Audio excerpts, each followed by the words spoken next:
तो यहाँ क्या बताना चाहते हैं कि एक सतनाम की कीमत इतनी है, जिस विधि से हम बताते हैं तुम कितने साहूकार बन जाओगे। सतनाम एक पालड़े रंग होरी हो, 14 लोक चढ़ावे राम रंग होरी हो, 3 लोक पास्यंग धरे रंग होरी हो, भाई तो न तुला तुलाया राम रंग होरी हो, तो भी वो पलड़ा भारी रहेगा। कौन सा? जो एक श्वास उस श्वास का सिमरण है।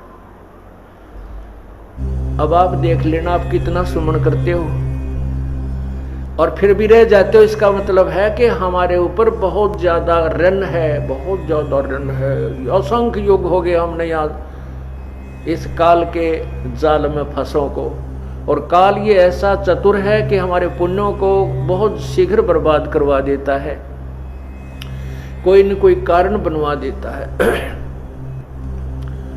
और फिर हम जैसे थे उसे फिर हो जाए। उसके लिए सावधान रहना होगा, हमने अपने पुण्यों को कहीं नहीं बर्बाद करना है। घड़ी डिमांड भी ना करनी चाहिए परमात्मा से, मन ये दे दे, मेरा ये हो जा, 2 कोठी हो जाए, एक और बना लूं, ये भगवान एक छोरा का और थोड़ा प्लाट मिल जाए, हम यही तंग मांगते रह जाते हैं। नहीं, परमात्मा से आप मोक्ष, भक्ति और मोक्ष मांगिए, और भक्ति में ये सब अपने आप मिल जाएंगी जिनकी आप अलग से डिमांड करते हो। जैसे किसान गेहूं बीजता है और उस किसान के पास अपना कोई पशु भी नहीं है, ट्रैक्टर से सारा काम कर रहा है, तो गेहूं बीजेगा किस लिए? कि वो अपने परिवार का पेट भरे। प्रथम तो उसने अपने परिवार की और अपने जो है जीवन रक्षा के लिए गेहूं की आवश्यकता है, उससे बचेगा जो सामग्री तो उसको बेचकर अपना अन्य काम वो करेगा। तो इसी प्रकार जैसे गेहूं बीज दिया, उसका उद्देश्य था अपनी रक्षा करना, अपना पेट भरना, परिवार का पेट भरे उस अन्न से।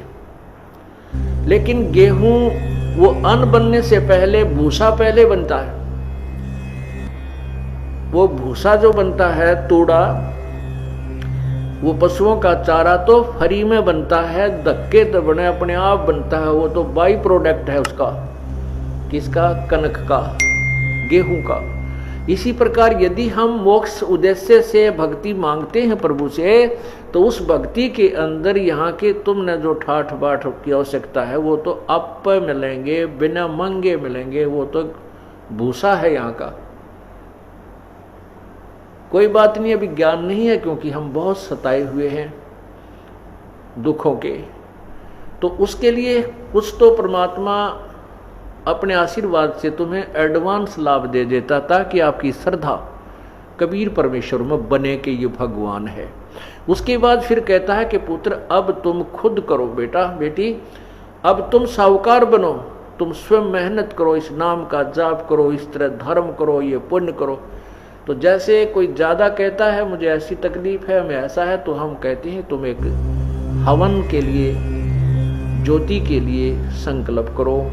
इसी को कहते हैं आप पाठ के लिए संकल्प करो, क्योंकि हम अपने परमात्मा अपने आशीर्वाद से तो आपको देता ही देता, उसके बावजूद भी आप इतने वीक हो चुके हो कि फिर भी उभरते उभरते समय लग रहा है। तो उसको कवर करने के लिए वो आपको बताया जाता है कि ऐसा कर लीजिए। लेकिन जो कहते हैं बिन इच्छा दो देत है सो दान कहावे, और फल बाँचे नहीं तास का वो अमरापुर जावे। जैसे आप पुण्य करते हो या हवन के लिए, कोई भी ज्योति के लिए जो दान करते हो, ये सबसे उत्तम बताया है कि कोई बिना डिमांड के करना चाहिए, इसमें दोनों फल मिलते हैं। यदि हम किसी डिमांड की कोई परमात्मा से मांग करके जो पुण्य करते हैं वो काम तो हो जाता है, लेकिन वो पुण्य बराबर हो गया, उस पुण्य के प्रतिफल में आपने ले लिया। और बिन इच्छा जो देते सो दान कहावे, फल बाँचे नहीं तास का वो अमरापुर जावे। जो दान आप करते हो सब इच्छा से कर्तव्य समझकर, जैसे गीता जी के 3रे अध्याय में लिखा है कि जो व्यक्ति परमात्मा के दिए हुए उस धन में से जो दान नहीं करता वो तो पापी, एक पाप खाता है। इसलिए हमारा परम कर्तव्य है कि हम कुछ पुण्य करें, यज्ञ करें। तो उसके लिए हमारा परम कर्तव्य समझ करके हम जो पुण्य दान जो भी करते हैं पाठ आदि करवाते हैं, उसका फल दोनों लाभ देता है। वो आपके जो काम अड़े हुए हैं उनको भी सेट करता है, क्योंकि आपने बिन इच्छा एक कर्तव्य समझकर दान पाठ आदि करवाया है, और आपको सतलोक जाने के लिए भी उसका पुण्य सहयोगी शेष रह जाता है। आप भक्ति करते रहो, जो मर्यादा बताई है उस मर्यादा का पालन करते रहो। संसार की तरफ मत देखो, संसार की तरफ देखोगे भक्ति पर नहीं चल पाओगे, आप अपना उद्देश्य भूल जाओगे। संसार के चोचले नहीं देखने हमने, चाहे वो कुछ भी ड्रामा करते हैं। अब विवाह शादी के अंदर संसारिक लोग बहुत बड़ा कुछ करते हैं, डांस करते हैं, डीजे बजाते हैं, पैसा खूब खर्च करते हैं, लड्डू मिठाई बना करके खूब वो दिखाते हैं अपनी महिमा। तो परमात्मा कहते हैं इस तरह के जो परंपराएं हैं विवाह की, फिर आगे लेन देन की, ये भक्तों को अच्छा नहीं लगता।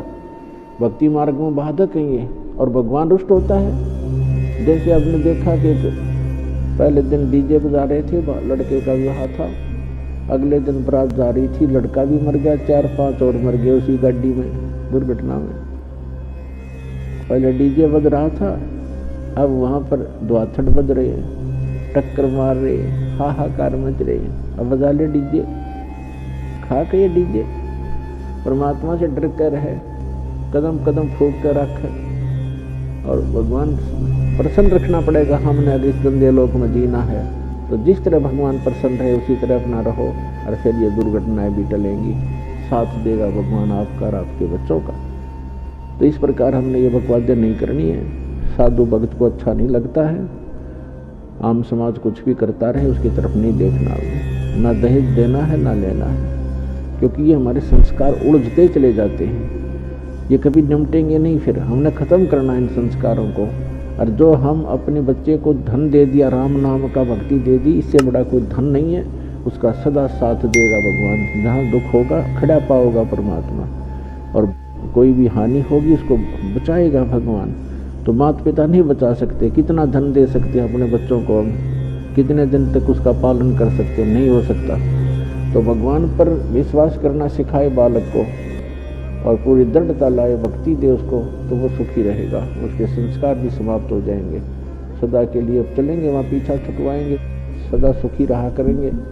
वहाँ कोई काम नहीं। जैसे आप यहाँ आते हो, यहाँ क्या काम है आपको?